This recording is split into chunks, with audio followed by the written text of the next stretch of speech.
Well, welcome back, everyone. I hope you all had a decent lunch break, and it's amazing to see how many how many people have responded to the questions, which we'll come on to.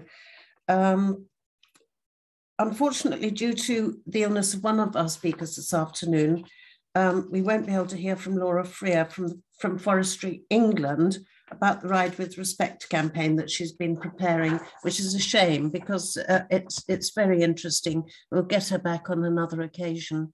It's to encourage greater awareness among cyclists of the importance of Cannock Chase. And we wish Laura a speedy recovery and look forward to the launch of the campaign in the coming months. Look out for that. So we've rejigged the programme slightly. It's given us an opportunity to explore a little more in depth the questions we posted for you on our virtual notice board over lunch. And I'm going to pass over to Anna now, who's going to explain what we would like you to do. Thanks, Anna. Good afternoon, everybody. So, well, thank you for a fantastic response over lunchtime. I'm sharing the screen at the moment of what people have put in. There's a lot of input, which is fabulous. If you didn't have a chance to add anything, it's not too late. I have just posted in the chat for everybody the link to get to this. So if you click on that at the moment, it will take you outside of Zoom. So if you want to come, you'll still be able to hear us, but you won't necessarily see what's going on at this end. But feel free to go and add more comments if you so wish. So, absolutely, it's just fantastic. We're really pleased with the level of input so far. Thank you so much. Now, we've got a next couple of stages for you to get involved with. So if you just watch for a moment what I'm going to show you, and then we can get you making some, giving some input. So obviously we've got 5 different questions, as you've all seen. Now, within a particular topic, so let's look at question number 1, the purple one, there may well be comments that are very, very similar. So we can very neatly use this tool to group things that are under the same heading. It's a bit rough and ready. There'll be mistakes. Don't worry too much. We can download all the content afterwards and look at it anyway. So that's all fine. So what I would like you to do is to pick a column and have a look at the comments in that column. And if you find 2 that are talking about the same thing, I have the feeling car parking, they come up quite regularly. All you need to do is click on one of the cards, pick it up and drag it on top of another one. And when you do that, it will say, do you want to merge it? And you say yes. I'm going to say no, because I didn't pay attention to what was in those boxes. It was just a demonstration. So this is the next stage of this bit. Could you all click on that link and go to the board? Some of you, if we all start at the beginning in purple, we'll get purple done very quickly, but we'll never get to orange. So can randomly pick a colour, don't just go for purple. And also don't just start at the top, because everyone starts at the top. And if you get down to the bottom and start looking at cards there, you can merge them from the bottom up, that's fine. Things will jump around a bit. You'll see it happening. Everybody will do stuff together. So you might be about to grab something and it might move. That's fine. Go and search it again. Oh, we've got our first merge. Fantastic. So I think that means that's making sense. Our panelists, feel free to do this as well. You can click on the link too. And we'll have a bit of a running commentary going. Somebody's on orange. Great. Somebody's definitely on the case with orange. So if the rest of you want to go for other colours, that would be fantastic. So as I say, just pick up a card and drag it and drop it. Try and keep them in the same colour. Let's not move these around too much. So try and keep pink with pink and green with green. Is it on the move? Oranges, the rest of them are a bit quiet at the moment.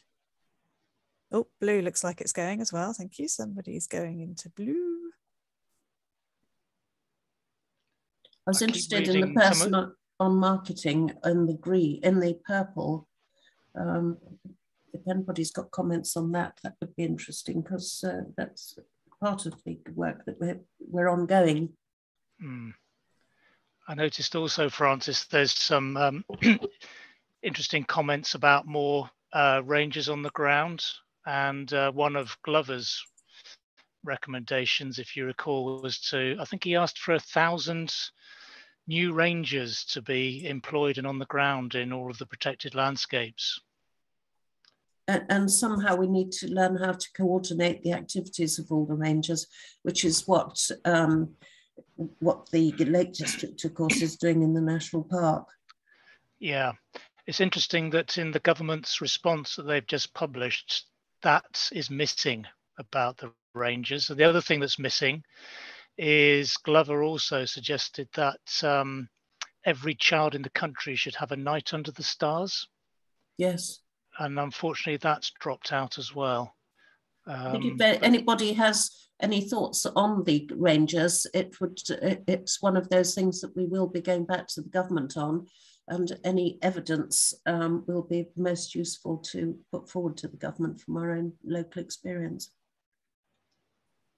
Now, in terms of colours, because I said go to the end, nobody's doing purple. Either that, or I'm not looking at detail at the topics. I'm not a topic expert, but it might be that the topics are mutually exclusive anyway. But if you feel like you've done in the column you're in, then head for purple. I see Mike's presentation is popular under purple. More Mike Dilger interviews. Now, these are people have been voting already. We'll come on to voting in a minute. Mike's won already. So, yes, I mean, the comment about face-to-face engagement is absolutely right and excellent. It's working out where the resource comes from and what role volunteers could play in doing that kind of work. It's a piece of work that certainly in the Peak Park we were doing, and it was very popular with visitors. I noticed someone's made a comment in the purple column about more communication. Asked the question, does the AONB have a communication officer? Well, unfortunately, we don't. I mean, we have to dabble in communication as and when we can fit it around other work areas. It is a gap. Maybe if anyone's got any communication skills and they want to volunteer and help us with that, that'd be very welcome. As a challenge. Yes. Marketing likewise. If you want to volunteer, you can actually do it by adding a card. So if you put your name on the right topic, so you do have to put your name because it's anonymous. So put your name and what you'd like to volunteer for. Then we've got your email address already from when you registered, so we can pick that up from here. Feel free to keep adding comments as well. We'll leave this open for a little while in the background. So I think we're probably about as merged as we're going to be. I think the purple ones are just not groupable, potentially. Right. So the final part of this is that some of you have already started. You have votes. Now, we've given you 10 votes across the 5 questions. It would be nice if you use 2 votes in each column, but it really doesn't matter. If you've changed your mind all of a sudden and you want to vote on something else. So the voting process is click on the thumbs up little symbol at the bottom of any one of the cards. If you want to unvote, you just unclick it again and it'll go away. So have a scroll through and choose your 10 votes wisely. This is just to get a rough idea that you won't be held to anything through this.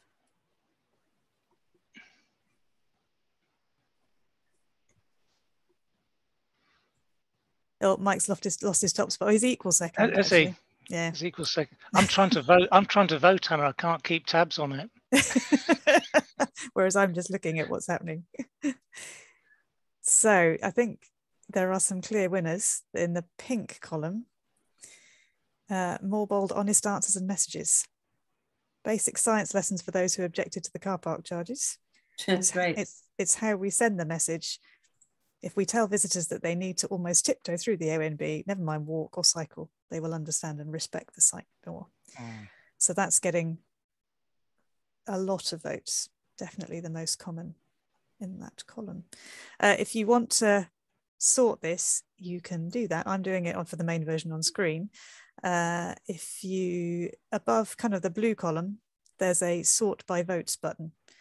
And if you so wish, you could, it'll either say, probably at the moment, you've got it on sort by order or date. So if you click on that and go for sort by votes, you can see which ones are coming out top. And when you think you've had enough of that, you can come back into Zoom. And then I'm going to hand over to Francis and Ian. I don't know whether you want to talk through the top options. I've done the collation bit. Over to you as the subject matter people. I think it's have you done them now? Or are you giving people a little bit longer?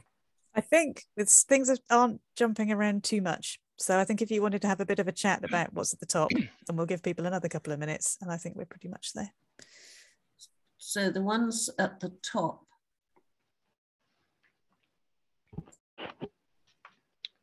Anna, I've just gone into the Q&As, and there are a couple of people who don't seem to be able to see any link and participate. I haven't been watching that. Thank you very much.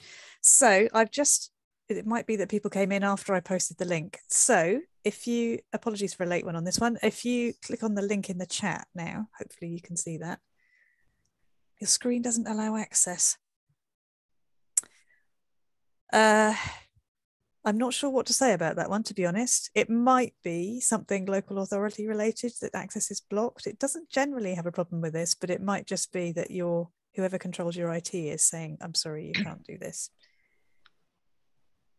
If you want to add to it later, if you're able to copy the link, email it to yourself to another device so you can have a look if you so wish. They've just come back and said that they didn't have the link, but they're okay now. Good, right. I think we've got everyone in. So we'll leave it open. Feel free to add comments if you so wish and vote if you so wish. But I think we're probably at the point where we can carry on. I think we'll now move on with the afternoon session. Thank you very much for that, Anna.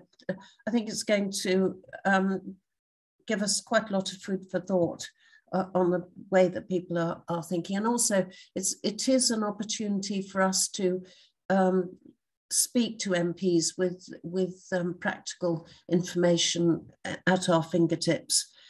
Because one of the things that we do in the AONB unit is to keep very close contact, obviously, with the local politicians, but also with our MPs. We've got 4 MPs involved with the chase in one way or another, and we look to them for support. We'll be particularly looking to them for support in our response to the government's white paper on national landscapes and the future funding of AONBs. So it's an important time, and the kind of information that people are bringing forward for us is really important. So thank you for that. I'm now going to move on to Peter Farmer of FDA Design. Peter's been working with the AONB team for the last couple of years, and he's provided a creative input to a range of interpretation projects, at the forefront of which has been the development of the Cannock Chase place brand. He's the creative director of FDA Design, and he's got over 30 years of professional experience working with a range of clients in the heritage and environment sector, including national parks, the RSBP, the Wildlife Trust, the National Trust, as well as ourselves. They focus on interpretation design, which is a lot of which we've been talking about this morning, brand development and corporate identity. Over the years, the practice has extended beyond the traditional scope of many design companies, and it handles large-scale projects across a variety of branding, visitor centre, and interpretation initiatives. So, Peter, would you now turn on your sound and video, please? And thank you for attending. I should add that Cannock Chase, along with the Cotswolds, is leading the way nationally in developing place branding for an AONB, and that's quite a first. We'll look forward to what Peter has to say.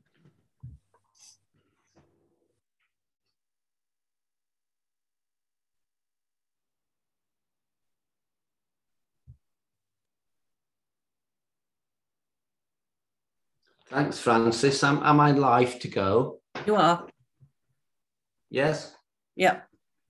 Okay. The new Cannock Chase place brand. When I was a lad, I used to think graphic design could change the world. These days, I'm not so sure. What I do know is that design can have a powerful influence on changing perceptions and behaviours. By nurturing a sense of place, connecting people to Cannock Chase, we're hoping to encourage everyone to love it. Most branding and corporate identity projects focus on creating a brand that portrays the personality of an organisation. We're quite simply focusing on place. Cannock Chase is a wild and beautiful place with echoes of the past. We're developing a place brand, an umbrella brand that expresses the look and feel of a landscape. The Chase does have a distinctive special quality. There's an air of tranquility and wildness with wide open spaces. There's a sense of time depth, the feeling that others have passed this way many years ago. More specifically, we're looking to raise awareness of the importance of Cannock Chase as a national landscape of significance. Secondly, we're looking to change behaviour and inspire people to respect and look after the place. So, design can change the world after all. Anna, could you hold the next slide, please? We're working around 7 themes: landscape character and scenic beauty, scarce lowland heathland and its associated rare wildlife, ancient woodland, historic parkland and forests, the original medieval hunting forest, interesting prehistoric archaeology and a wealth of industrial heritage, and a unique military history. Next slide, please. We're developing storylines and themes for interpretation. How to read the landscape, why is it important, what's special about it? And we're looking to inspire visitors to appreciate the rare wildlife. I remember the first time I heard a nightjar whizzing around. It sounded like a model aeroplane, sounded very strange and otherworldly. Brockton Coppice. Wow, that is a lovely old woodland. It's amazing that some of the fallow deer herd that could be descendants of the deer from when Cannock was a medieval hunting forest. It's quite remarkable. So these 7 themes provide the narrative. We're telling these stories through words and pictures, but we're using photography as the central tool for building a sense of place. We've commissioned new photography and also invested in a library of material. So what's the story? We've identified 4 key messages as the focus of the place brand.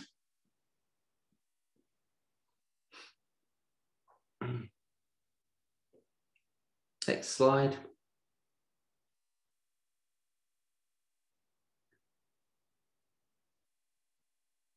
Then a national landscape,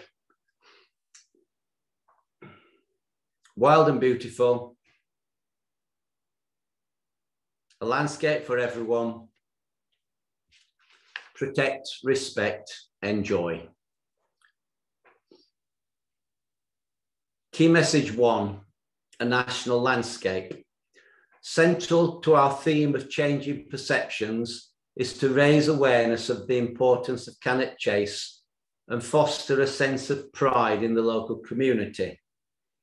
After the 10 national parks, AONBs are our most important areas of countryside. Cannock Chase is a national landscape notable for natural beauty, its heathlands, forests, parklands, its rich wildlife and cultural heritage. Of particular importance are the areas of purple heathland with its rare wildlife.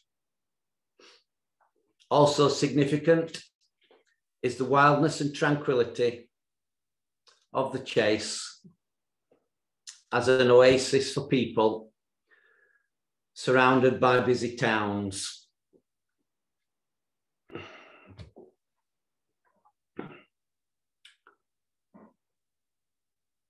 Key message 2, wild and beautiful. So many aspects of Cannock Chase make it important for conservation. It has a unique sense of place with a variety of landscapes. Although there are no high mountains here, there's a sense of openness with wide vistas and big skies. A large part of the chase is designated as SAC. The heathlands are internationally important and provide habitat for adders, nightjar, woodlark, bats and lizards. The chase also has layers of cultural heritage with scheduled monuments, historic parks, canals, and important archaeology and military history. It's a very interesting place with multifaceted narratives. Key message 3, a landscape for everyone. AONBs have always been open for all to enjoy, but it's not that long ago that people from towns and cities were not really welcomed on reserves and in the wider countryside. It's only since the 1980s that access for all has been improved. Cannock's a great place to get outdoors. It offers all the benefits of an active, healthy lifestyle. There are lots of good surface paths, which means it can be enjoyed by visitors of all abilities. It's also a great place for mountain biking, with established trails to suit all levels. It's probably one of the best places in England.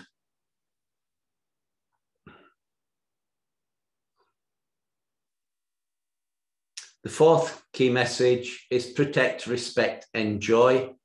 And the Cannock Chase Code is being covered in a later presentation by Kinga.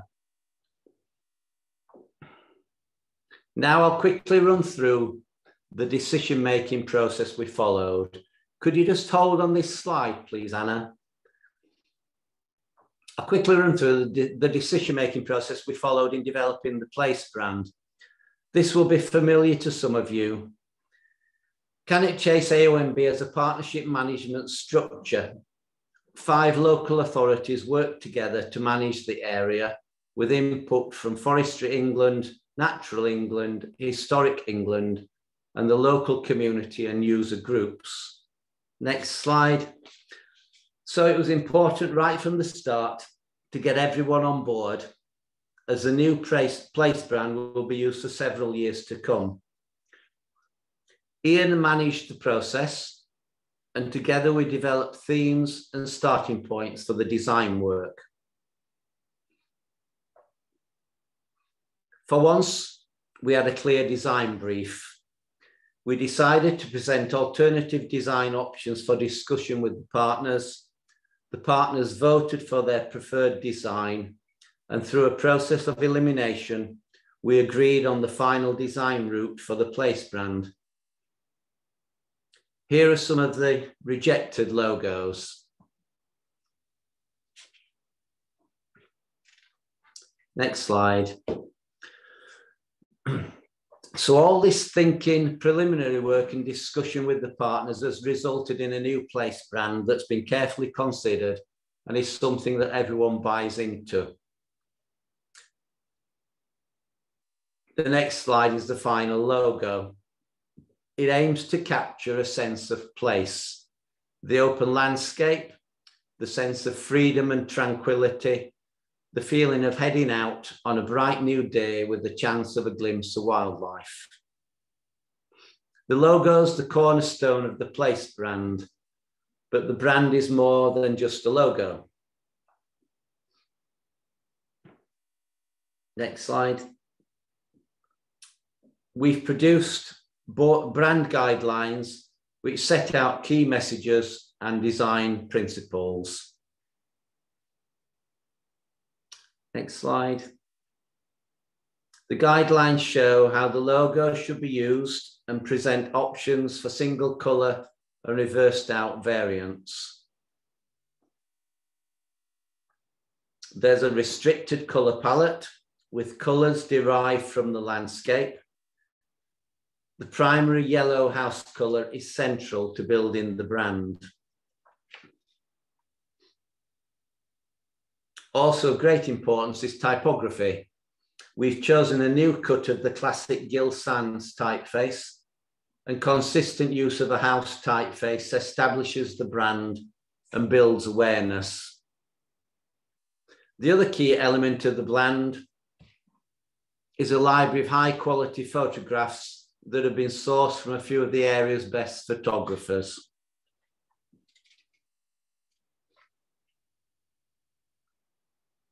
The guidelines show the application of the brand to publications, posters, display material, clothing and promotional items.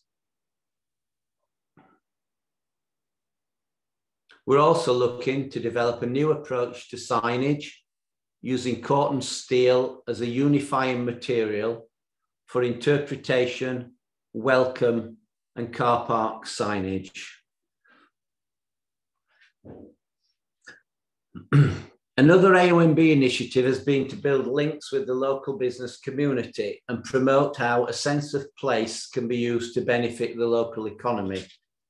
We've produced a business toolkit that aims to encourage businesses to connect with the Chase and add value to products and services.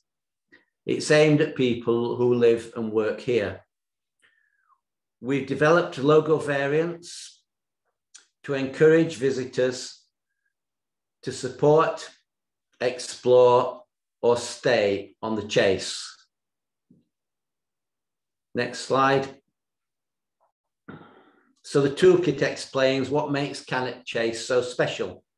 There are case studies of local businesses who see Cannock Chase, the place, as central to their success. We've made available a library of over 30 photographs that registered businesses can use on their publicity and websites to strengthen their links to the place. Now I'm going to talk about the implementation of the place brand. We'll run through the work we've done so far to implement the brand. The main point to emphasize here is that there's a coordinated, consistent design approach to reinforce the communication of our 4 key messages. We've produced an information pack which is available, and it has interesting facts and figures and useful snippets of information about the Chase. We're producing a glossy souvenir booklet which tells the full story of Cannock Chase, and this will be available at all good bookshops this summer. Also, Stuart Harris is underway with the design of a new series of self-guided walks leaflets. We've produced a pocket-sized welcome leaflet, which features a new fold-out map of the Chase. This is being printed in bulk and given away to all visitors through the visitor centres.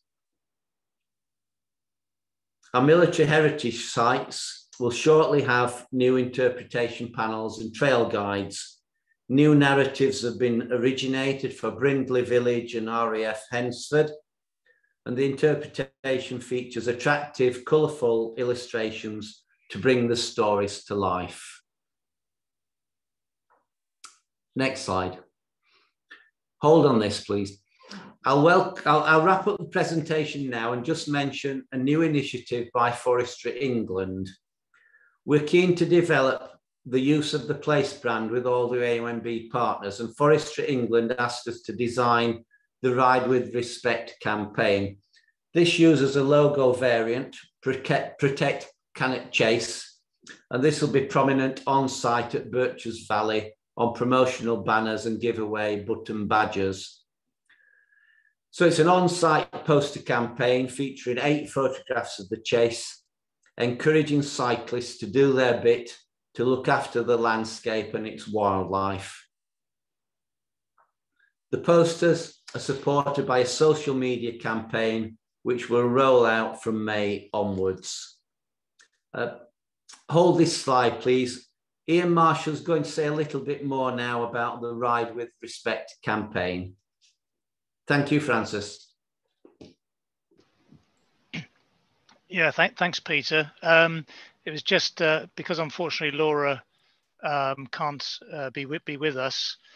I think it's great that Forestry England, one of our key partners, has been willing to embrace the umbrella design of Cannock Chase the place. Sometimes it's very difficult to get large corporate partners to not move away from their own corporate identities, but be willing to accept that they're part of a bigger picture. So this is fantastic. So as Peter says, that campaign, which hopefully is going to be launched soon, is all about understanding what makes the chase special. There'll be clarity for site users around where they can legally cycle. There'll be an explanation about what are the risks of creating unauthorized trails, the legal risks, the safety issues. There'll be engagement about how to positively promote what people can do and the facilities that are available. So it's all about telling people it's not wrong to come to Cannock Chase to cycle. It's a wonderful place to come and cycle. But when you do, you need to come and use it in a respectful way and use it properly. And as I said earlier, it's going to be targeted. The audience is really split into two. One is the mountain bike community and the other family type cyclists. So that's about as much as I know about the campaign at the moment, but hopefully we'll hear more about that over the coming weeks. Thanks, Francis. Thank you very much, Ian. And from my point of view, I'll be delighted to see the Cannock Chase logo displayed at Birches Valley when I next go on the Gruffalo Trail with my grandchildren, which I do every half term and every holiday. And finally, on this session, can I just say thank you, Peter? That is a really, really helpful explanation. We've got a chance for a few questions to you now, if anybody has got some. So I'll pass over to Julia and Richard to enlighten us, if you would mind.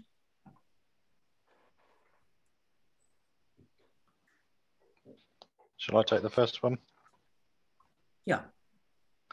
I think the first question, well, it's more of a point that's being made. Point about getting key information and messages out via seasonal marketing campaigns, including short Mike Dilger films and infographics, etc. So it's just making a point really that let's say getting those messages across and using those methods to do so. Do you want me to come in there, Richard? Yes, certainly. Yes, please, Peter. Yeah. I think the place brand underlies the bigger picture for the future, but organising sort of marketing in bursts of activity, campaigns, that's a traditional way that the advertising and marketing works, as you'll be familiar. So the Ride with Respect campaign will go live and run us over from May into the Commonwealth Games period. And then maybe next year, it might make sense for there to be something different, something fresh with some new ideas behind it. So yeah, I think that's a good idea, seasonal campaigns. What I often worry about is how we get the importance of the nature element in. The Ride with Respect is a good example. It's a good message, but it's emphasizing and highlighting what you are actually respecting that's so important, that the cyclists need to really get to understand in depth and to absorb and to buy into. Yeah, I'm used to emphasizing the conservation message. Coming from a national parks background and going back a few years, I think I think there was less emphasis on access and more about, these are special places. Many people now expect access to the countryside, and sadly a lot of people are not really aware of what it's got to offer, and the vulnerability of the wildlife that lives in these places. So maybe we should talk more about wildlife, you think about the David Attenborough programs and so on, just some fantastic imagery in the visitor centres. Wouldn't be difficult to do an on-screen presentation that just runs in the cafes while you're having a cup of coffee, of just beautiful images drifting through that just show people what a special place it is. Yes, I go back to my original opener, Inga Anderson, who's the UN director, backing nature's the best way to adapt to slow climate change. Humanity has spent centuries treating nature as its worst enemy. And the truth is that nature can be our savior. That's the message we have to get across, particularly in these days of climate change. I think also, I don't know if King is going to touch on education with children, but I think just talking to young people at an early age, just a ladybird on the end of a finger can be a magical experience for a 5-year-old child. And it's things like that, connecting kids with dragonflies and, common nature is very important. Thanks. And next question then. Yeah, sort of on the theme of nature really again, and communication. So Anne Jones is asking something about dogs, basically. The majority of dogs, from her observation, stay on the path and immediate path verges. A small number, a minority of owners, allow their dogs to run over the heathland along the Sherbrooke. And so her question really is, in the first instance, would it be more practical to have information notices at parking areas requesting dogs do not run onto the heathland? Who's going to take that, Ian? Shall I pick that one up? Yeah. Peter as well, if you want to chip in. I think I'm not a dog owner. I think the intent is that as the car parks are gradually improved through the SAC's plan, that there will be new information boards up as part of those improvements. They will include the Cannock Chase Code key messages, one of which is keeping your dogs under control. So there will be those messages up eventually. In the interim, it's down to the individual owners of those car parks whether they want to have any messages up in the meantime about dog walking or mountain biking or whatever. Thank you. It's a very knotty problem because it only takes, it's a bit like sheep worrying, it just takes one dog to do unutterable damage, sadly. Richard, you're the next question, I think. Yeah, Anne Jones has asked an ancillary question, which I don't know if we're going to be able to answer at this point, but she asks, how many chase ranges are there currently? I don't know the answer to that, as I think I alluded to earlier in one of my talks or the Q&A. Several organisations operating on the chase have their own rangers. The AUMB itself doesn't employ any rangers. We're only the team of 2.6 or 3.6 with Colin now. So we'd have to come back and answer that one. Thank you. Okay, that's fine. And just the other question that was raised was in 2011, apparently the MPs Fabricant and Burley started a campaign to give Cannock Chase heritage status, and they just wondered what's ever happened to that campaign, and post a link to it. I'm not aware of it, funnily enough. No, not me, Francis. That's a new one on me. And I've been around for ages. It'd be interesting to have some more information. Perhaps we could dig it, drop a line to Michael Fabricant and ask him what became of it. Thanks for that question. We'll investigate. Julie, have you got another one?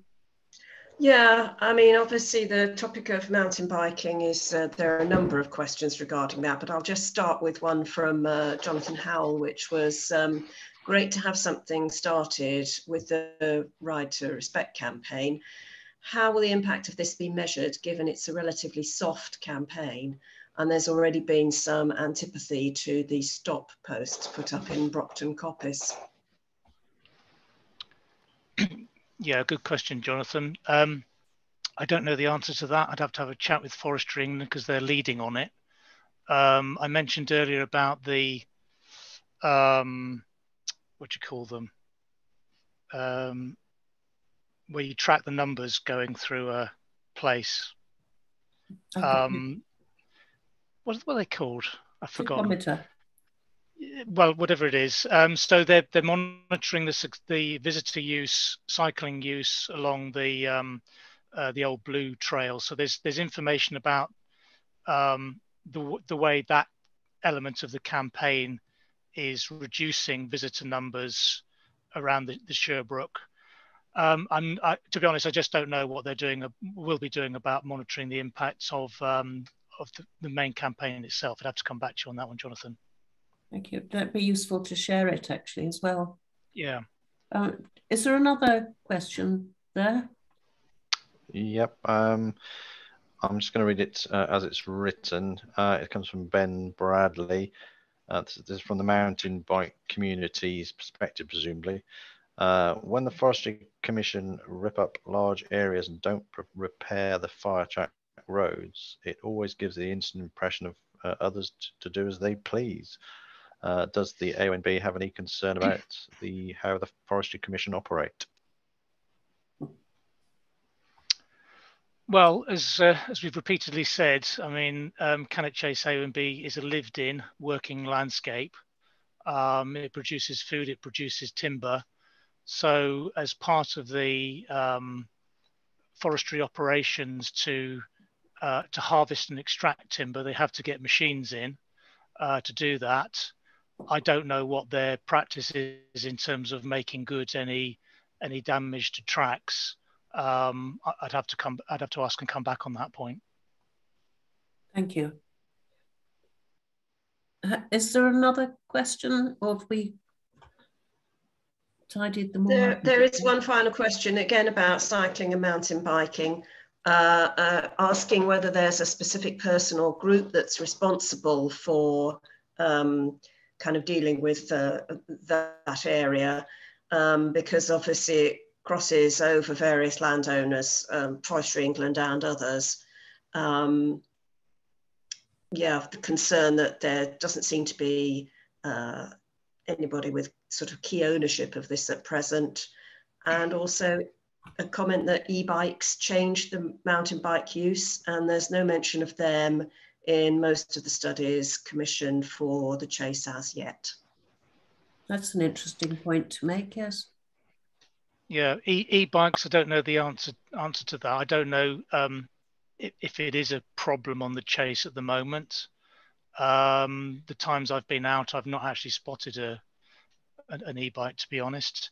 In relation to the first part of the question, ownership of the mountain bike issues, I think I did mention earlier that we have a landowner and emergency services group, and we do regularly discuss mountain bike issues between the organisations, and how we're responding and how we're going to deliver things like the Ride with Respect campaign.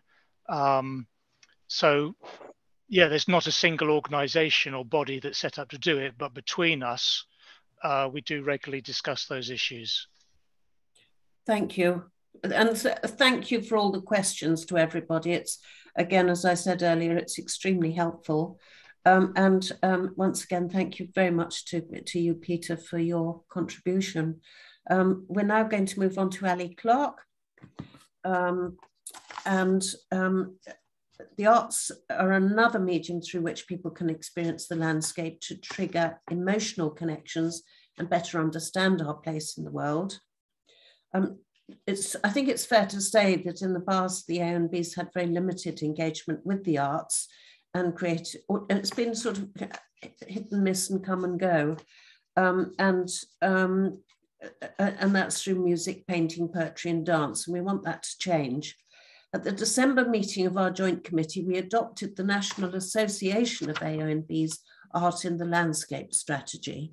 And next week, on the 8th of March, the AONB teams, I say it's next week, yes, it's next week, we're holding a workshop with local artists that was mentioned earlier, art producers to get to know each other better. And we would very much like other artists and art producers to turn up and join it.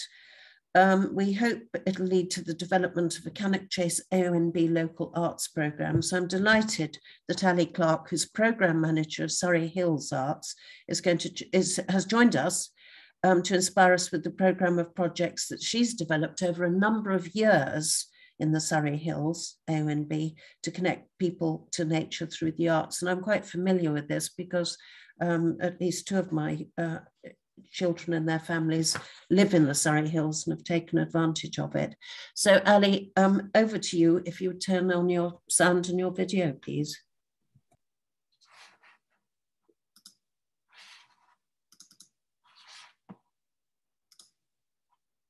Oh, hello, thank you, Frances, and thank you all for welcoming me to your conference. That's really exciting hearing that you're looking to do some more with the arts, as it's a really proven a great way to engage people with their landscape. So Surrey Hills Arts is a partnership between Surrey Arts, which is the arts service of the County Council, and Surrey Hills Area of Outstanding Natural Beauty. I have an advisory board, which is representatives from Surrey Hills, Surrey Arts, but also key organisations across the county, including the National Trust, including venues and universities. And collectively, we have put together our aims, which I've summarised here, that we sort of monitor, look at again every kind of couple of years. Surrey Hills Arts as a programme has been running since 2015, initially as a sort of a 3-year trial, but both partners really saw the worth in it as very successful, and it continues, and I feel it's getting stronger. A few examples there of some of the projects that we've done. So very broad, and I hope that in my talk today I can really show the great span of the works across the arts. And I think that I know that certain AONBs have done some things in the arts, but I hope to, I guess, open minds into what it actually could be, and be quite ambitious with that. We have a programme of permanent pieces called Inspiring Views. And last year we launched our 8th artwork in the Inspiring Views programme. And I'm currently working on the 9th. The majority of Surrey Hills Arts programme is temporary. We don't have any wish to clutter the area of outstanding natural beauty anyway. However, the Inspiring Views programme is specifically about restoring lost views and honouring that with an artwork, which is also seating or sometimes shelter, as in the piece that you see on the left there. There's a few elements to the Inspiring Views programme. It's to draw people away from those real honeypot sites, to create on a main footpath a place of pause and reflection for well-being. There's an engagement element. Every Inspiring Views project, we engage with the local community around them. They're always site specific. There's a conservation element with it, and there's a walk program. And with some of the Inspiring Views artworks, depending on budget, there's also other elements. These are two of the first Inspiring Views, which were installed in 2016. And on the right there, we have a piece by Walter Bailey. And actually, it was interesting just hearing your development of your logo, because our Surrey Hills logo was developed, I think, in the early 2000s from Walter Bailey's artwork. And it's a carved wooden piece, and it sort of represents a seed. So he created this piece, Xylem, on the right, at Hindhead, at the Devil's Punch Bowl in southwest Surrey. So we kicked off the Inspiring Views programme with 5 artworks, and these were actually privately funded. We, like all AONBs, are run on a shoestring. And so we have to be creative also in the way that we raise funds for this work. And on the left is an interior shot of perspectives. You've probably seen in the slide before, it's like a nestled kind of seed, and it's completely clad in these cedar shingles. And on each of the shingles is a phrase by local people of how they feel in that particular place, is laser engraved on the shingles. There's also words from poetry and workshops that we did with the local schools. And so it's a really nice piece to come, and you always see something new. Even though I manage the project, every time I go, I see new phrases. I think, I don't remember that one. So it's a very engaging piece. And I thought this image was beautiful because a local, and this was just recently taken actually, like I say, this piece was installed in 2016, but this is a young fashion student. And for her final major project, she contacted me to ask permission to use a few of the Inspiring Views locations, as she'd been inspired by those. And she had a photo shoot at a few of those. So that's a very recent image, just to show of a piece that's actually been in place for sort of 5 years now. A couple more of Inspiring Views pieces, Grains by Tom Nicholson Smith on the right there. And this is a kind of a lesser known spot. And I think that's another nice element to Inspiring Views, that we're drawing people to discover new places. Because there's certain areas, and I'm sure it's the same at Cannock Chase, where there's too many people in one place, and it doesn't have to be like that, because there's outstanding areas right the way across the breadth of the AONB. And the same on the left here. This is at Farnham Heath, which is an RSPB site, which we have a really good relationship with. We do other work with them. But this piece is like further up right at the edge at the viewpoint. So again, it's not necessarily a place that gets huge footfall. And the artist here was really interested in looking at actually a medieval practice of forest glass, believe it or not, where they used to make glass and stoke the fires with materials from the landscape.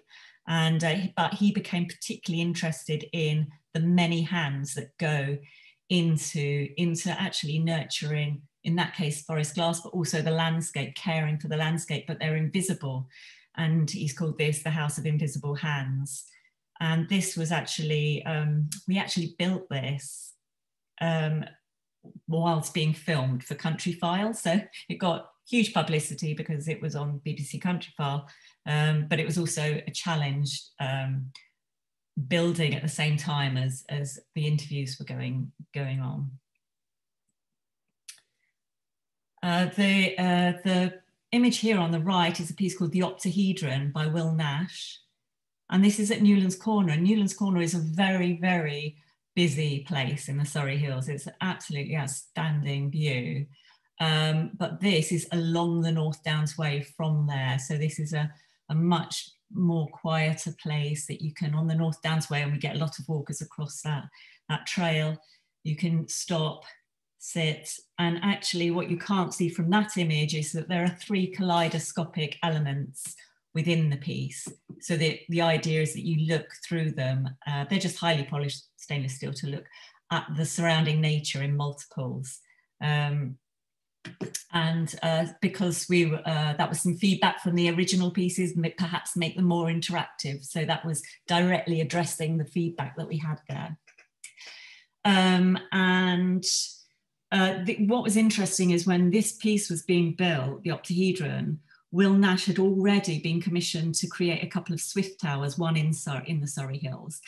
And with this piece, he hopes that in packing the structure with local timber, that insects and even small mammals will live within it. So it's working with nature. And I'm working with that artist as well as 3 others at the moment, all around a project called Habitat. So it's all about creating those sculptural habitats to support the surrounding wildlife. And I think this is what I was meaning when I started the talk of trying to work out, how the arts can best contribute to your AONB's priorities. Another element is the conservation element with this piece in restoring the view before the artwork is actually, we've created butterfly scrapes, working with butterfly conservation, specifically really around the small blue butterfly. And it's a perfect dropping off point in between 2 other scrapes nearby. So we planted those with kidney vetch. And so that's great to actually try and encourage the butterfly population increase in that area. And the piece on the left is actually our most recent that we launched last summer. And this piece was our first trial at crowdfunding. We had European funding, so that's working with our neighbouring AONB, the Kent Downs.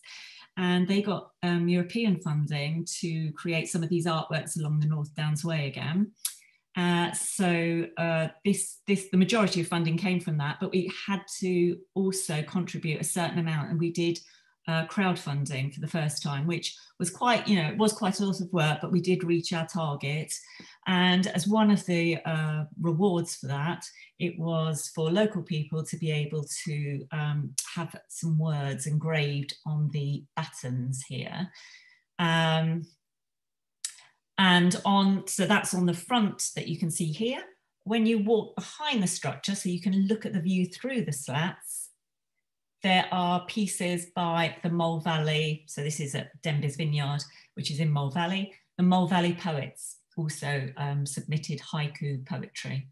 And so those were selected to go on the battens on the inside, as you can see the view beyond.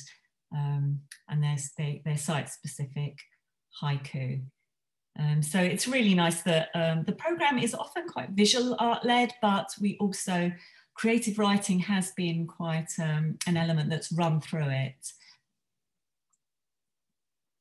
And so for the first 5 inspiring views, we actually had a poet in residence, John Wedgwood Clark, who was amazing and created some site-specific poetry around those first initial 5 locations. We also had a sound artist who did the same with Soundworks, which means that when you sit on those 5 in Hurtwood, that you can just, with your phone, you can just listen to him reciting that specific poem or the sound piece. On the right, the image there is actually a little booklet I put together. Again, the Mole Valley poets, and this is their responses across the Surrey Hills. And I did that at a very low cost because that was one of the crowdfunding prizes as well. And so a photographer that I use a lot, John Miller, let me use some of his amazing photographs, and I matched those to the beautiful poetry that's come from Mole Valley poets. And I just put together the design there into some nice little booklets. And so some of our crowdfunders got those as well. So I mentioned Farnham Heath. We have a really popular project, Heathland Artworks, where we work with the University for the Creative Arts in Surrey. And this is a really great way when you're working on a shoestring, actually you know, there's a lot of artists there. If you have a university nearby, there's a lot of artists, students who are desperate for real life opportunities. And so for RSPB Farnham Heath, they were delighted to partner with us. And as I say, this is, we're now working on the 6th year of Heathland Artworks, and it's very popular. We get people like excited now about what's going to appear on the Heath every summer. And we do a trail. And we have about a dozen artworks, installations that are directly inspired by the Heathland. Here you see this piece, which are almost like prayer wheels. And they're also like the pages from this artist's sketchbook. So she had researched the species on the Heath and created in ceramic these lovely pieces that you can interact with and turn around and learn a little bit about the species. And on the right, she became really obsessed with kaleidoscopes and collecting natural elements that are fixed to the front of the kaleidoscope, and you can look at them in close up and just see them in a different way. And she actually used that for her final major project. So a lot of these actually have quite a legacy. I mean, the prayer wheels are still there because Farnham Heath, the Friends of Farnham Heath clubbed together and bought that one. Every year it's become a bit of a tradition now that they will hold on to one of the pieces. And actually the piece on the right there, that went on to be exhibited at the Watts Gallery Artists Village and then a local sculpture garden. So it's really nice because the students get a complete experience from learning how to put together a proposal, pitch their idea, build it, install it outside, which isn't easy, to think about the weather and the cattle and things like that, and also talk about their work in front of an audience. And it tends to be the craft courses and the fine art courses. The centerpiece there, the porcelain seed heads, is actually the piece that Farnham Heath kept from last year. But it's really nice because you get different scales. So in the bottom right there, they're just felted around the stones on site, inspired by the heather. They're very, very different. But it's nice to include some fine art. It was originally all the craft courses, and actually Farnham is a World Craft City. Had World Craft City status, so it's very, very linked to the crafts. But it's nice to have fine art as well, and actually just challenge perceptions a bit more. So on the top row, the left and the far right are fine art artists. On the left, it was somebody that volunteers for National Trust, and she was very inspired by the whole dust sheet thing, and they're almost like dust sheet chandeliers. And on the right, we've got like, she's very inspired by sort of waymarkers, and she was looking at those sort of for navigation. So there's actually 4 of those on the site. They're all temporary. The site is left, the site is left as you find it. But it runs all the way through summer. So it's really nice that it really gets good footfall, because it literally goes from the end of June to the end of October, because October is craft month. So there's lots of activities that go on. So it gets a whole other audience during that month. It's quite interesting for you, I think, to see. So the grey area is Surrey, the county of Surrey. There's 11 boroughs and districts, and for the green we see the area of great landscape value, but the darker areas of the AONB. We're currently having a boundary review, so Natural England are doing that at the moment. They've done the first stage. We had even though it went through December, January, the worst possible time to do the consultation, but it was just how it had to be. We got 2,500 responses, and it's really interesting seeing the cluster of responses from people, how the AONB may extend. This project was trying to take in the breadth of the AONB, and I got Arts Council funding for a 2-year project, so it was really nice to have that duration to really deeply go into something. And this was going into the materials of the natural landscape, those materials that are beneath our feet that perhaps people don't really understand or think about. And so we had 10 projects, and the numbers here relate to the projects and show the breadth. The dotted lines that go across are, the top one is the North Downs Way, the bottom one is the Greensand Way. And yeah, so if I just give us some example, the projects were very wide ranging and the artists were wide ranging, which is a way I really like to work from. This was Ackroyd and Harvey, so they're international environmental artists, through to sort of mid-career to emerging to a PhD student and recent graduate. So we had the whole span of experience in the artists that we worked with, and the more experienced helped out, mentored, in fact, the less experienced. Ackroyd and Harvey here actually did an indoor piece. Most of our work is all outdoors, but this was really nice. It was an exhibition, very, very engaging, interactive, and a growing exhibition. And there were lots of talks, presentations on they focused on Leith Hill at the time. It was endangered through fracking. Ackroyd and Harvey are activist artists. But they did it in a way that was very just informative, just looking at, well, what's going on, what are we trying to save here, and they had talks with someone in the top there. The young woman on the right is she was actually at the time camping out on Leith Hill to prevent the fracking. But there was lots of really engaged people in debate about it. There was laughter, there was film, there was they grow these photosynthesis grass pieces.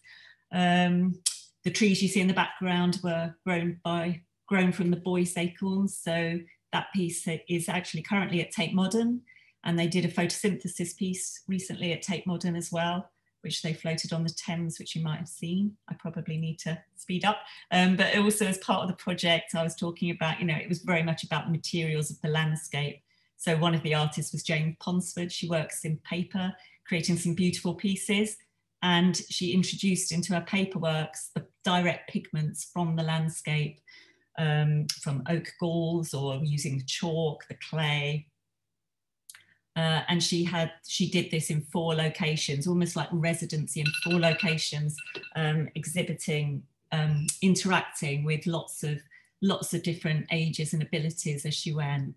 All of our projects have engagement activities, and we do very much focus on those that would not normally have that opportunity to engage in the arts or the landscape. And we also did Arts Award with 6 schools as part of that. So those pupils who maybe wouldn't normally get much in the way of qualifications came out with a qualification through the Surrey on Earth programme.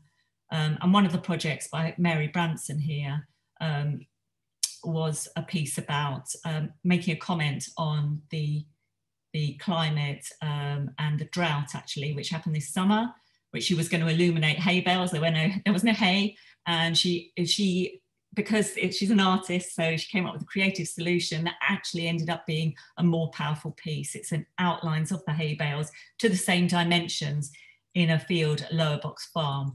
And on the final day, we created a community event.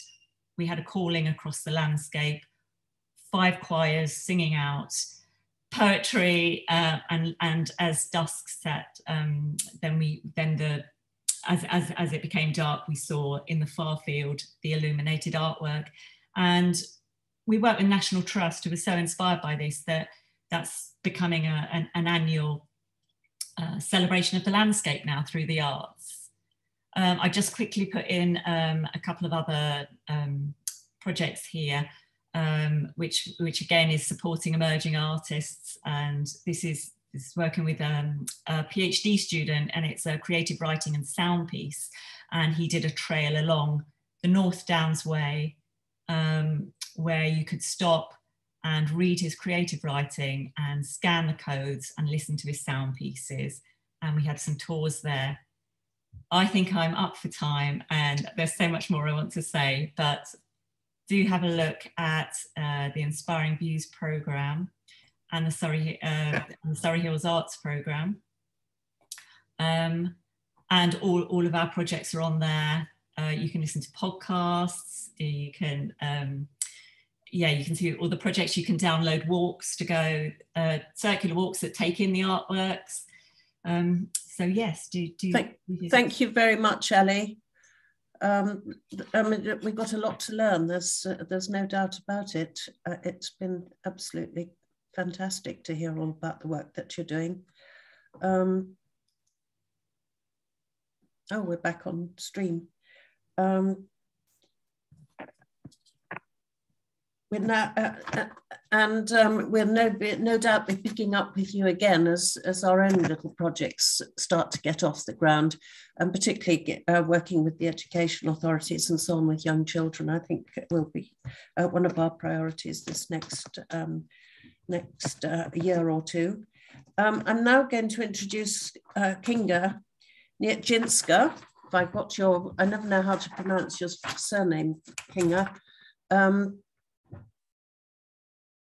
Many of you are going to be aware that the Heathland core of the AONB is a special area of conservation, a SAC, as we've mentioned endlessly today. It's protected by European law, and our job is to safeguard the internationally important heaths as a separate organisation from the Cannock Chase AONB partnership. So the SAC is a separate entity in terms of governance and structure from the AONB, but working closely together with it. We come under different bits of legislation, which all seems a bit nonsensical to me, but there you go. We both have different purposes, but we share a common objective, which is the welfare of Cannock Chase. I think most of you know that in 2020, the SAC partnership set out the proposals for car parking and site user infrastructure education engagement. We've talked a great deal about that already during the course of today. Today, particularly, we're going to focus on education and engagement, which is what the theme is today. Kinga is the engagement officer for the SAC partnership, and she's going to share with us the work she's doing to raise awareness and educate others about the special quality of the Cannock Chase SAC and the wider AONB. So now it's over to you, Kinga, and I will mute out. Thank you very much, Frances. Good afternoon, everyone. I hope you're all not tired just yet after these amazing presentations. Have all been very interesting, and it's been great to be a part of it. So thank you for having me, AONB. We always work closely together, so it's amazing to be a part of this as well. So yeah, I'm from the Cannock Chase Special Area of Conservation Partnership, and my presentation will be on learning through landscapes, the role of education in protecting Cannock Chase. Oh, sorry, it's just not moving. You might need to click on it with your mouse first, and then it'll let you use a keyboard afterwards. Oh, I think you'll find. I'm just going to hide this. Perfect, thank you. Right, so throughout today's presentation, I'll be discussing a little bit about the special area of conservation, so its location and why education is so important for us to protect it going forwards. And we'll also cover the detailed implementation plan, which has got a very key focus of education within it. The importance of some of the key projects we're currently part of, and the whole idea of Cannock Chase Code and protecting, respecting and enjoying the place. And towards the end, there will be some links to further information as well. So the location of the special area of conservation. So as you can see, Cannock Chase is surrounded by millions of people within the area. And obviously, you've got all the main cities surrounding it, and over 2.5 million annual visitors now, you know, rely on Cannock Chase to go there. They rely on the connection to nature, on the peace and tranquility.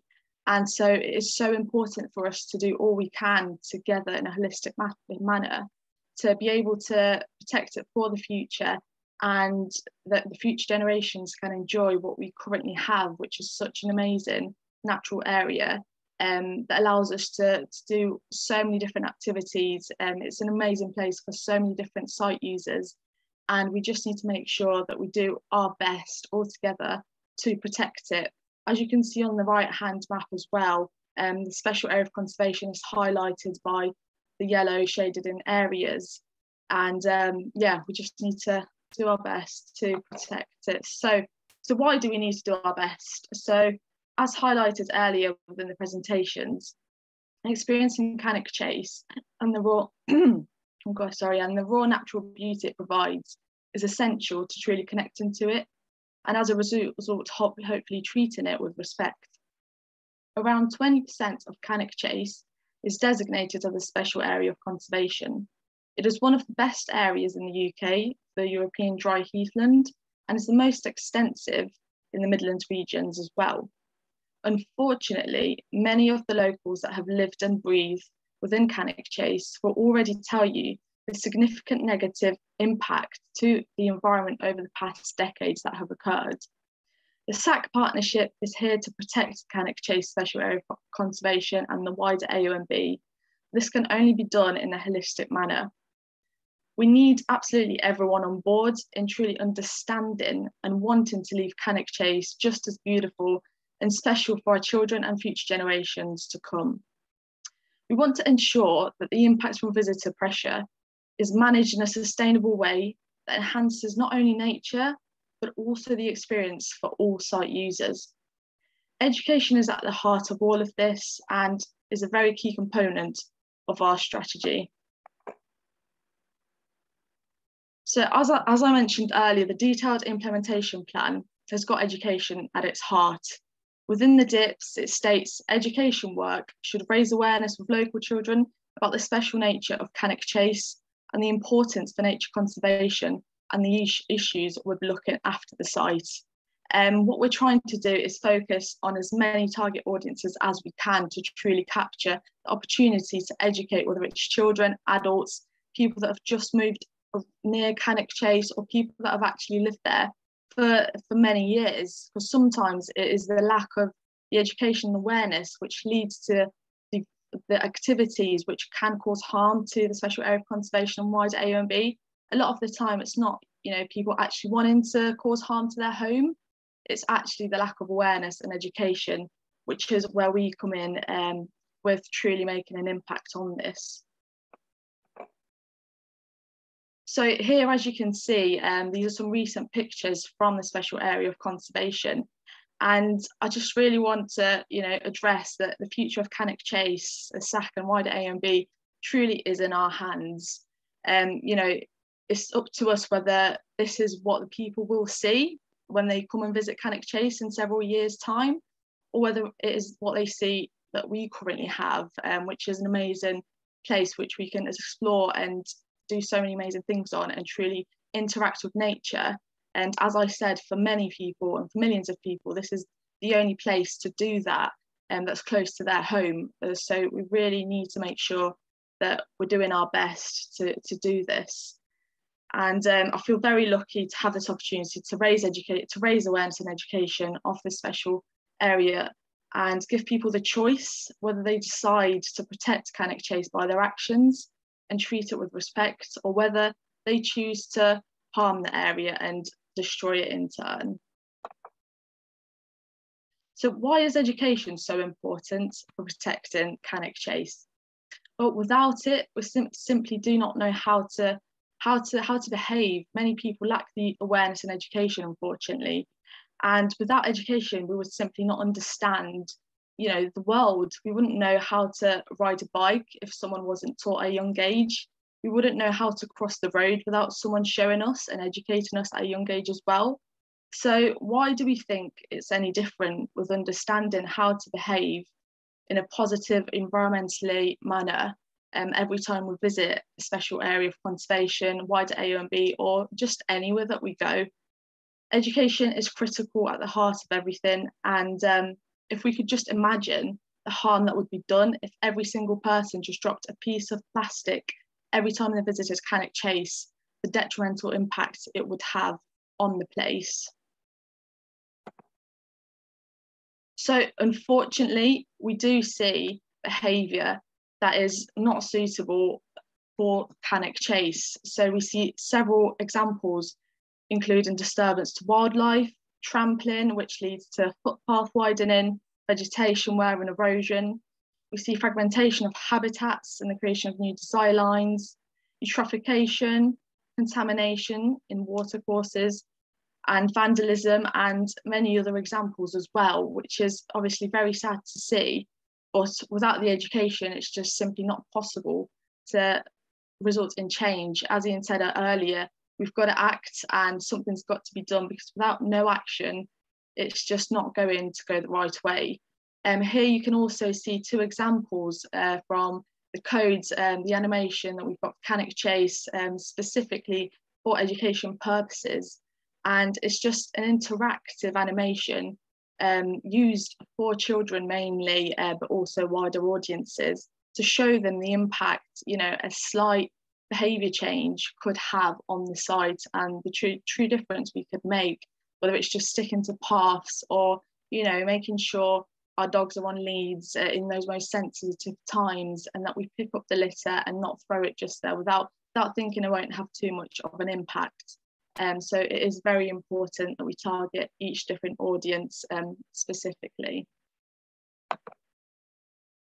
So this is one of the examples that we've decided will be, you know, a great opportunity to truly work on this opportunity to raise awareness in education.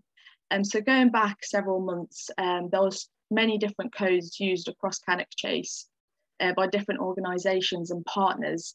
And the AUMB and ourselves at the SAC partnership, we truly thought about what opportunity could we kind of provide for everyone to have consistent messaging, and messaging that can be used by everyone across the Cannock Chase by different sites, so that it can work and be suitable for all of the different sites.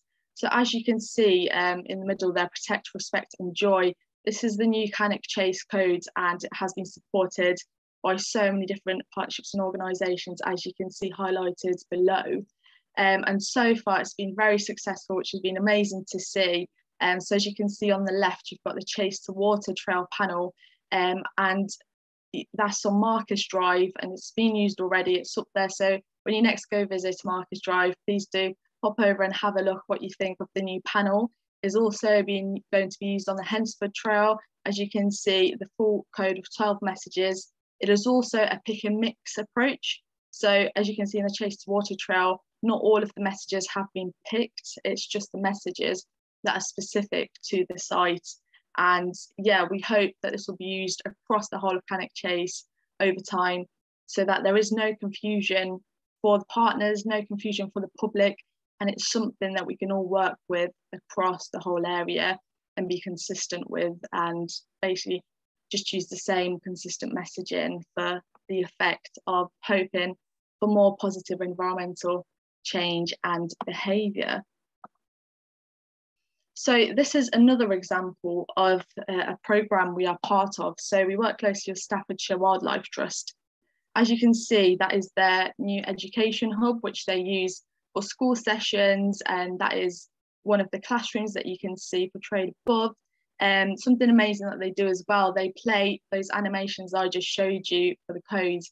They play them whilst children are sat down, you know, during their lunch, as soon as they arrive for a session, so that even when they're, you know, doing something, having their lunch and something, they can really kind of hopefully look at the screen and look at those friendly, you know, animations, and hopefully take something away from those, because interacting with children and teaching them from a young age is the most important thing we can do. Because once you teach a child something, they will go back home, they'll then discuss it with their family, their parents, and then it will become a whole of a different discussion and hopefully lead to something. So we're also going to be leading school sessions with Staffordshire Wildlife Trust in the near future, specific SAC messages on them. So we're going to be combining our resources and combining our efforts for sessions to be led there. It's going to be 16 annual sessions a year, and also 5 extra ones, which Staffordshire Wildlife Trust will go out to visit schools and talk about this whole idea of the key SAC messages, the codes, and just encouraging children to interact in an engaging manner and hopefully teach them the little simple changes that can lead to a whole different story on Cannock Chase throughout the time. So yeah, it's amazing to work with such amazing partners. And here we've got AUMB and SAC awareness programme for young people, the future guardians of Cannock Chase. So this is something we'll be working very closely on with the AUMB, and education is very important for both AUMB and the SAC partnership, because we know it's such an opportunity to result in positive change on Cannock Chase. So the future guardians of Cannock Chase will comprise of 3 different projects. So it will include the Duke of Edinburgh expedition packs and activities. It will include of library resources and packs, Cannock Chase guiding and scouting, I Love Cannock Chase challenge badges, and it will target different age groups basically. So the idea is of targeting as many age groups and a variety of audiences as possible to truly have that impact and interact with different ages, with different children from different groups, and truly result in that change. So this is going to be an amazing opportunity for us to work closely with such amazing groups within the local area, and hopefully it will lead to some amazing changes.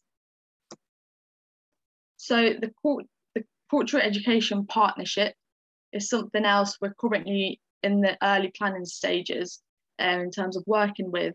So the long-term programme of the Cultural Education Partnership supports young people to take the ownership of their environment and contribute to their sense of place. This programme offers local children and young people the opportunity to be part of shaping Cannock Chase through arts and culture for future generations, whilst addressing global issues like climate change and responding to major international initiatives. As highlighted, previously, connecting people to nature is crucial to how they behave, and being able to do that via art forms is an incredible opportunity. So we're hoping this programme will really allow us to do this, which is something that hasn't really been done before with the SAC partnership either. So we're just truly trying to find all these different new opportunities which will allow us to target these audiences which we haven't had the opportunity to work with before. And some of the ideas that we've got for this programme will include working with different schools, different groups. There will be a walk to win within Cannock Chase as well for children. And we're going to be working closely with the Cultural Education Partnership to pick a route which is not nearby the sensitive areas. We're also going to be working with the Cannock Chase Can mobile app.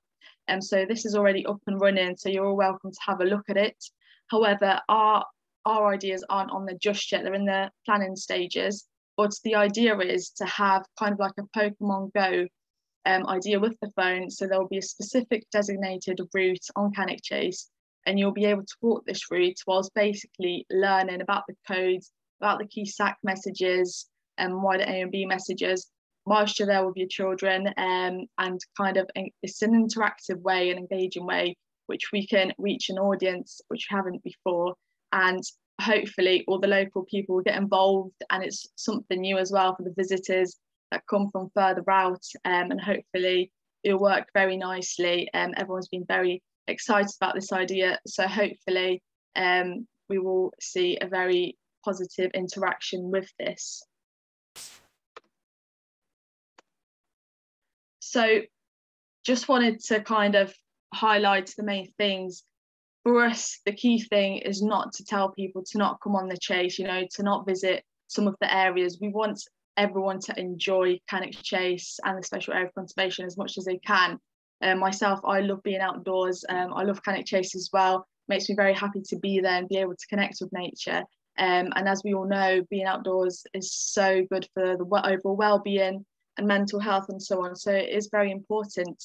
And for us, it's all about enjoying it, but in a respectful manner. So therefore, we can protect it. So whether it is, those little changes that we can, whether it's walking a dog on the lead, whether it's, not parking near the sensitive areas, not littering and taking that litter home, or, going to the nearest bin, and just really doing what we can together, because that's when we'll see the true difference when we all work together.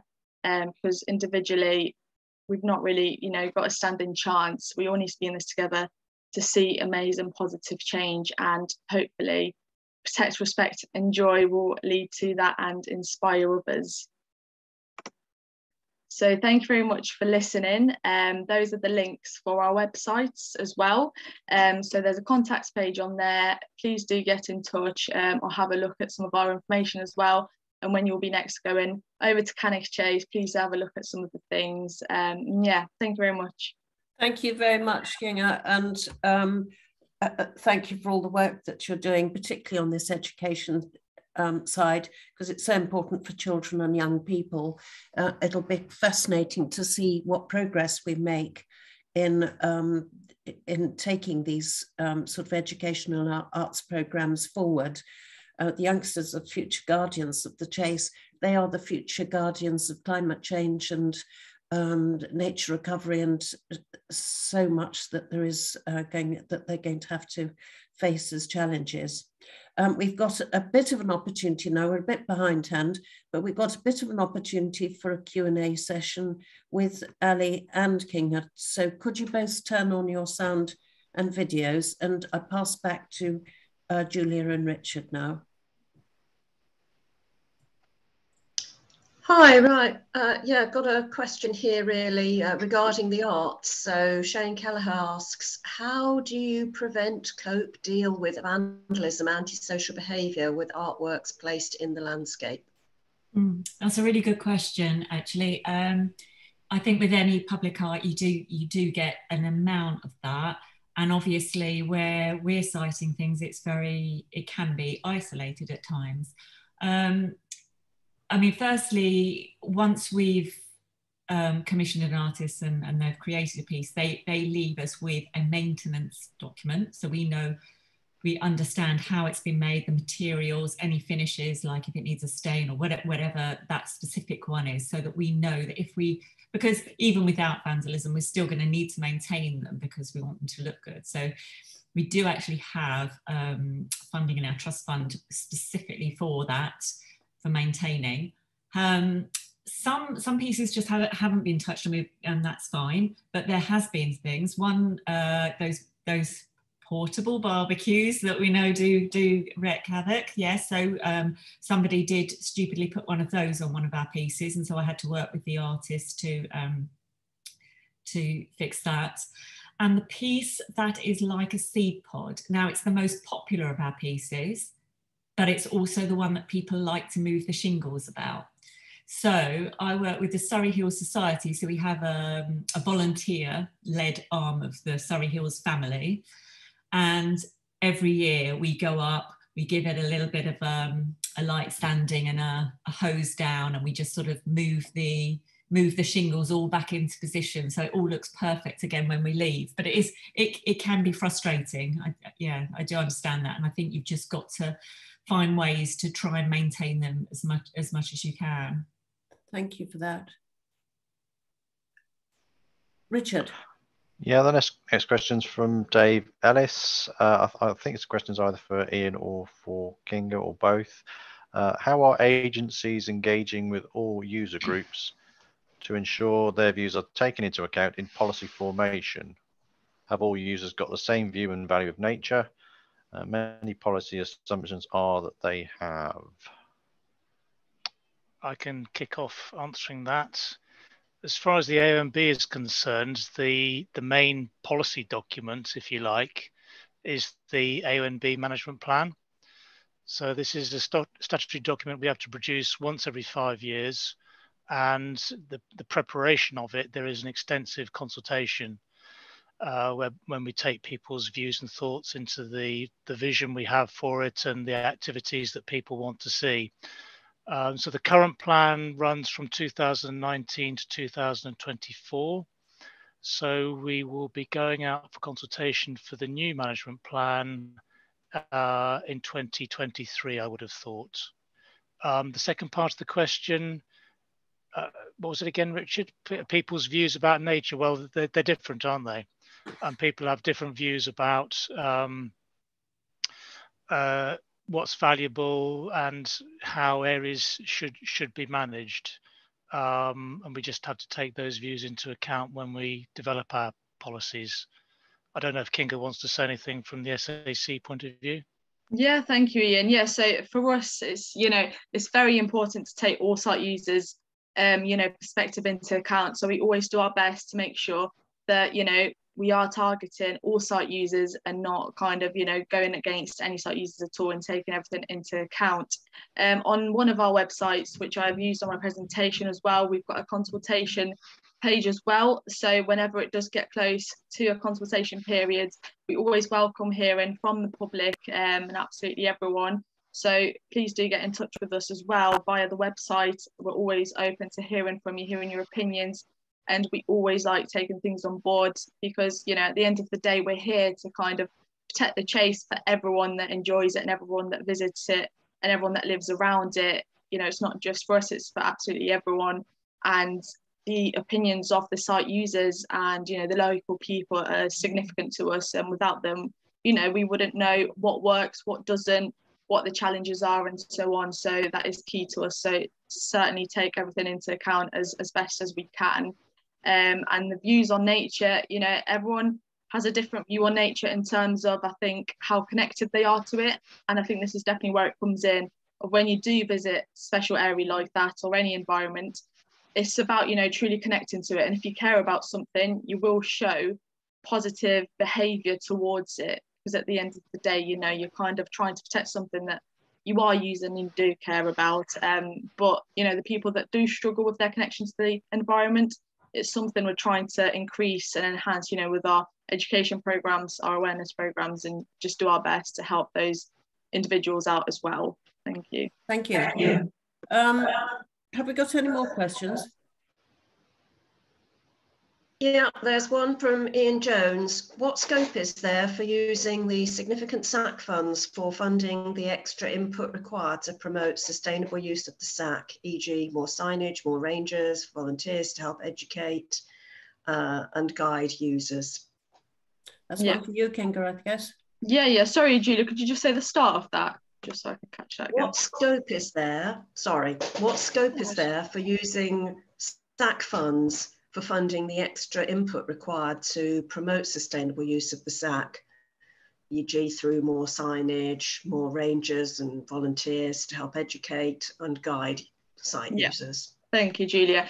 Yeah, so we've got funding allocated, you know, for education purposes, for signage, and for, you know, engagement on site as well going forward. So it is something we will be looking at. It is in the site user implementation detailed strategies as well. So you're more than welcome to have a look. They were published in 2020, so that is all on there as well.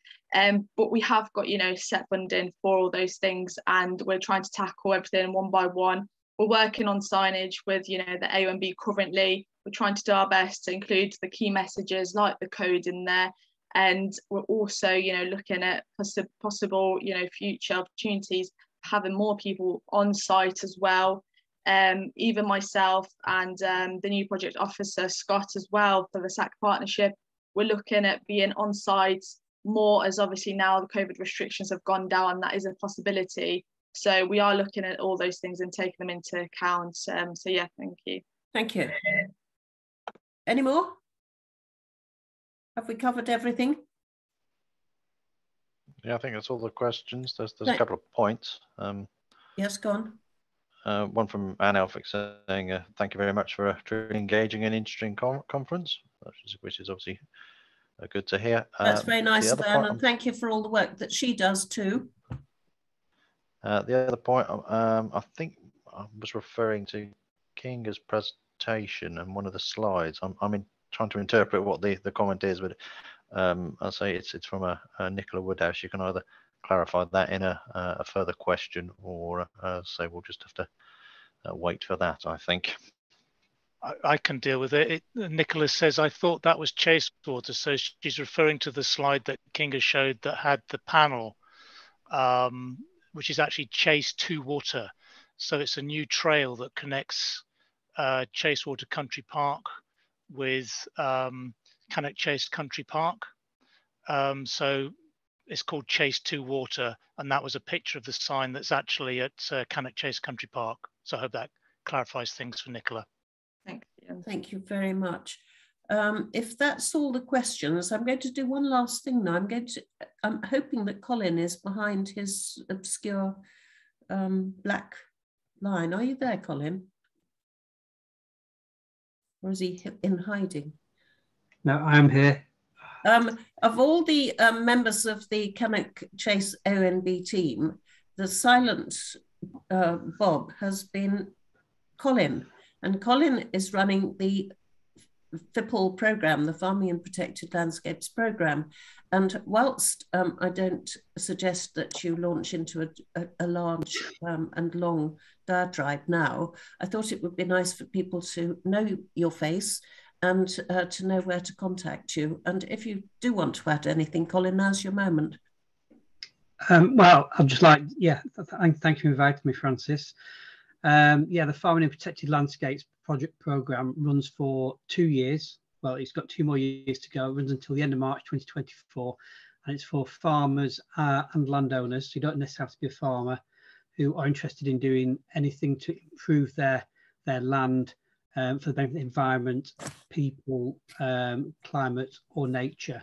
If you're interested in finding more about the grant scheme, then if you go to the Cannock Chase website, which I think Anna put up this morning, there is a tab there under Get Involved called Farming and Protected Landscapes.